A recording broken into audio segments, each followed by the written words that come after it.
150 tonnes d'échafaudage, des ascenseurs, 4 mois de montage, une structure impressionnante a recouvert la façade de la cathédrale de Soissons. Début d'un chantier exceptionnel.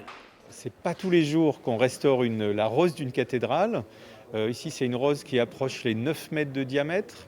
On va dire, on parle beaucoup de Notre-Dame de Paris en ce moment, c'est 2 mètres de moins que la rose du bras nord de Notre-Dame.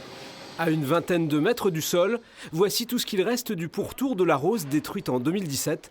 Pour la reconstruire, les spécialistes vont devoir y adapter des pierres neuves. La nouvelle rose en pierre s'intégrera effectivement dans l'entourage actuel. Ce sera une rose parfaite. Elle sera légèrement plus épaisse, de quelques centimètres, pour lui donner davantage de propriétés mécaniques notamment. Côté vitraux, la restauration est réalisée par des spécialistes comme ceux de l'atelier Berthelot. Ils s'efforcent de marier morceaux d'origine et nouveaux éléments.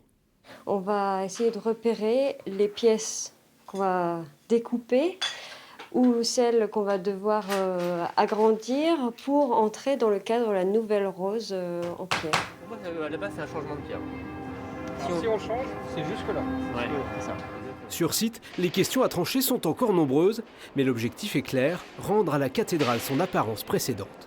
C'est un accident, c'est une tempête, donc il n'y a pas de choix architectural concernant le projet de restauration. C'est d'abord un projet technique, mais avec l'option, le principe de base qui est de restituer la rose dans son aspect tel qu'elle était. Le chantier de 2,6 millions d'euros doit durer jusque fin 2021. Exceptionnellement, le public va pouvoir le découvrir ce week-end à l'occasion des Journées du patrimoine.